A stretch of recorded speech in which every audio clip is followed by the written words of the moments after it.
Hello everyone. I'm going to read part one of two of a short story that I'm working on. It's called Forever and Always by Suicide Rose Helsing, based off, based off an idea by Brad Parson. The day I met her started normally, as normal as an average day in mine can be. This was a good sign, but sometimes a good beginning is all you get. Workdays usually went well, because unless Rob showed up unusually early, I wouldn't see him the entire shift, unless it was mundane chatter. And then sometimes when I chose to indulge in marijuana or alcohol in the evening. But I had the entire day off, and Rob always knew my schedule. He probably showed up to work when I wasn't there every week to read it. This was an easy feat for him because I was the only one who could see and hear him. Rob died about 6 months prior in a drunken car accident. He was the driver, I lived, and he died in the hospital within an hour of me calling 911. After he passed, I went home to mourn, only to find a semi-transparent but otherwise identical version of Rob before the tree branch stabbed through his chest, sitting on my couch. "Want a beer?" he had asked. I hate to admit this next part, but I fainted. When I came to, Rob was still on my couch watching football, with half the cans missing from a six-pack on my coffee table. "Bro, I know I died, but it's totally cool," he said as I sat up. "It just so happens my life on the other side isn't too bad a deal." I staggered to my feet, still buzzed, distraught from Rob's death, and now very confused and very much questioning my sanity. "What? So, how?" I stammered, unable to form a statement. "Bro," Rob interrupted, pulling the fourth and fifth beer from the pack, "come have a beer." So I did. Over nearly 4 additional six-packs later, he explained that his spirit was somewhat important and didn't require too much work.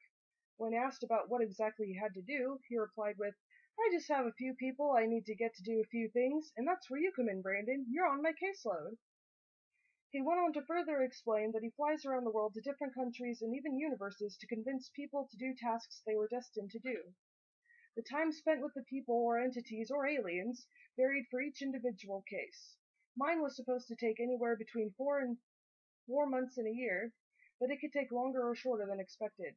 "The best part," he exclaimed, crushing his 11th empty beer can against his ghostly head, "I only get, like, 3 people at a time, and I don't even need to see them all every day. So when I'm not doing my job, I get to do and see all the things I've ever wanted to. I get to see the Grand Canyon, the Statue of Liberty, the Eiffel Tower, Paris, France, Tokyo, Japan, the list goes on and on." I swallowed the last swig of beer in my hand and crushed it just as Rob had. "So, if you're a ghost, how can you drink that?" I questioned. "It has to do with spiritual ranks. Apparently, I've been alive for quite some time, and I can still manipulate physical objects." It was hard for me to comprehend what Rob was saying, but it was 4:13 a.m., and on top of everything I'd consumed before Rob's traumatizing death, I was now pushing 2 six-packs in a couple hours. I didn't have the mental clarity to argue or question too much of what he claimed. After all, he was dead. I saw him die. And he was my best friend. I trusted him. Back to the present. After I finished showering, I entered my kitchen, and there was Rob's ghostly form, still appearing in the same clothes he died in, drinking coffee. "There's still plenty in the pot," he says, lifting the mug to his lips. Even after 6 months, it's strange to see a transparent person holding a solid object. I opened the fridge and removed 2 eggs and a couple of pre-wrapped slices of cheese. I grabbed a frying pan from the compartment under the oven and placed it on one of the burners. "Do you want an egg or two?" I asked Rob, yawning. "No, I don't actually need food, remember?" "Oh, yeah," I remembered, still being half asleep. "Then quit drinking my coffee," I added, playfully. Rob just lifted his cup as if to say, "Cheers." After I finished cooking, I sat down across from Rob at my table. "So, please don't tell me today's task is going to be life-threatening," I said, bringing a bite of egg to my mouth. I remembered the day Rob told me I had to go to some street corner and wait for a woman with a stroller who, should I not stop her, would be killed by a blue truck. I stood there, waiting for about 15 minutes or so, until I spotted the woman with the stroller heading towards the corner I waited on. When she was just about to pass me, I saw the truck. "Hey!" I greeted her awkwardly. She looked stressed, hair a mess, clothes untucked, and a grim expression on her face. "Oh, hello," she replied. She stopped pushing the stroller, and the truck passed. She impatiently drummed her fingers on the stroller's handle. Never mind. I thought you were someone else, was the only thing I could think to say. She sighed, exasperated, and continued on her way. She crossed the street with no problems, and my body relaxed. No, Rob answered. Today should actually be one of the best you've ever had. There's something off about Rob, I noticed. His tone, while pleasant, sounded unusually serious. I couldn't figure out if he was being sarcastic or not, so I let out a nervous chuckle. So, what do I do? Simple, he replied, taking a final swig of his coffee. You know the bar on 64th Street? I thought for a moment. Joe and Becky's Tavern? Yeah, that's the one. You have to be there in an hour, so chop chop, get dressed, shave, and for God's sake, brush your teeth. I was taken aback by his instructions. My personal hygiene and appearance, while I did prefer to look and smell nice, had never mattered before in these missions of his. What is this, a date? I laughed, standing up to refill my coffee cup. Actually, it is. Rob was getting impatient now. I'm destined to go on a date with some girl? I asked again, grabbing the coffee pot and filling my cup with room left for creamer. Yes, yes, I just told you, yes. Rob rolled his eyes. Okay, geez, I snapped as I pulled the coconut-flavored creamer out of my refrigerator and filled the leftover space in my coffee cup. This just sounds really weird. Rob sighed. The whole thing's really weird, bro. You basically have a ghost for a roommate. He'd returned to the personality I was used to. Thank God. Ha, yeah, when you say it like that, I chuckled. All right then, how will I know it's her?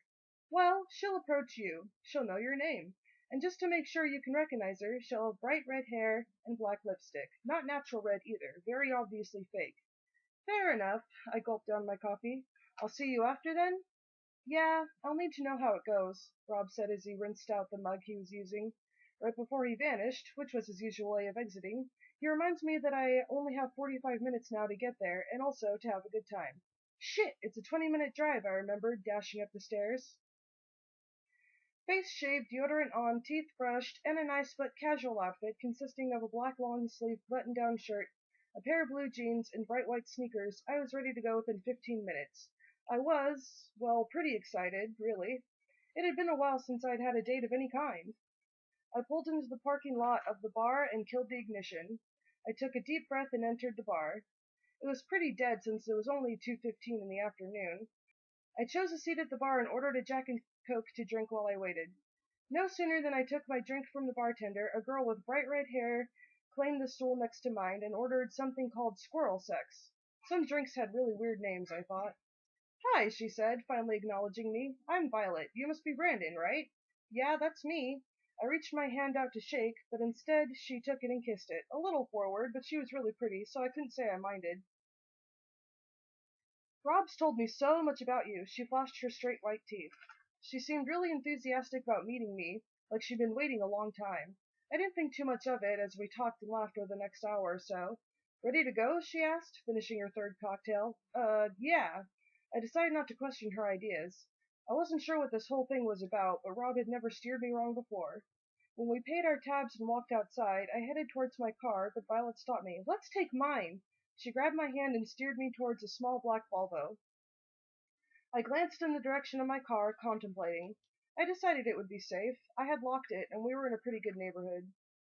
We hopped in the car and sped down the street. Violet wasn't at all shy about her lead foot. So, how much did you pay for this? I asked. Nothing! It's stolen! It's stolen? I shouted. Yeah, so what? She squealed cheerfully, merging over a lane to the left. A car screeched its horn as she nearly clipped it. You can't. You just. I was speechless. Don't worry, she said. We won't get caught. She drove us to a part of town I'd never been before. After about 15 minutes, I spoke again. Are you sure? She cut me off. Has Rob ever screwed you on a mission before? She asked blatantly. Well, no, but then don't worry about it, she chuckled. We need some tunes, she added, reaching for the stereo's volume control / power on knob. She played it louder than I was comfortable with, and, of course, it had to be some tone-deaf punk band, but somehow I found this to be charming. Well, really, I found everything about her to be so.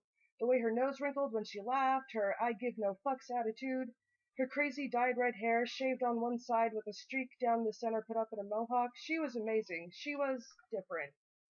Why did I feel as though I've known her for so long? Violet interrupted my thoughts. We're here, she squealed. I hadn't even noticed she'd parked the car. Violet hopped out and ran to the passenger side before I could unbuckle my seatbelt and open my door. Did this girl ever run out of energy? Come on, she whined. Give me a sec, I laughed. Once I stood up, she grabbed my hand and led me down a path. I couldn't tell if this place was a park or if we were trespassing on private property. At that point, I realized I really didn't care. I just wanted to see what would happen next. It almost seemed as if we were far from civilization, even though I knew it was just around the corner. Whatever that place was, it had lots of tall trees, overgrown blackberry bushes, ferns, the sound of many birds chirping and small unseen animals scurrying about in the massive vegetation. I thought I heard the sound of running water, but I never saw the source. Come on, we have to hurry, she tugged harder on my arm. What do you want me to do, run? I playfully yanked her arm. She blankly stared at me for a moment. I thought I was in trouble until she flashed that smile at me again.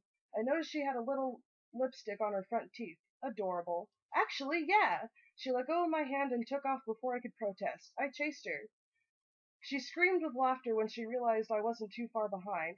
This continued until we came across a small clearing where she stopped running so abruptly I almost crashed into her. Damn, babe! I could have broken your neck! Did I just say babe? Violet didn't seem to notice. She turned around. Shh! She paused and spoke softly. This place is special. I stifled myself and looked around. It was a small clearing, maybe 2 meters or so in diameter. The path cut straight through it, and I wondered what was around the next corner. 2 angled logs sat to the right, in front of a ring of rocks, clearly a much-used fire pit. Violet sat on one of the logs and nudged a pile of ash with the tip of her boot. It flopped and released a small cloud into the air. I sat next to her on the same log. She smiled at me, triggering an involuntary smile back. Isn't it nice here? She asked, taking a deep breath and exhaling slowly. Yeah, I replied, watching tiny specks of everything float through the streaks of sunlight that shined through the canopy. It was awfully peaceful. I almost felt like we had some sort of private outdoor hotel room. Suddenly, Violet grabbed my wrist and brought it close to her face to read my watch. 4:17, she grinned. We made it! She dropped my hand and reached down her shirt and searched around to reveal a long, skinny cigar. With her other hand, she retrieved a red lighter from her jacket pocket and lit it up. Oh, I chuckled, realizing the significance of the time. Violet took a drawn-out drag and exhaled little clouds, pausing between them to watch the smoke climb up her nose and beyond. Want a hit? She asked, smoke still flowing. Yeah, sure. I was still a little fuzzy in the head from the alcohol, but I figured weed couldn't hurt. I blew the smoke into her face. She laughed and shoved me, almost hard enough that I lost my balance. I have your blunt, missy. I stuck my tongue out at her. Thank you for listening to part 1 of Forever and Always. I'm Suicide Rose Helsing, and I hope you're looking forward to part 2.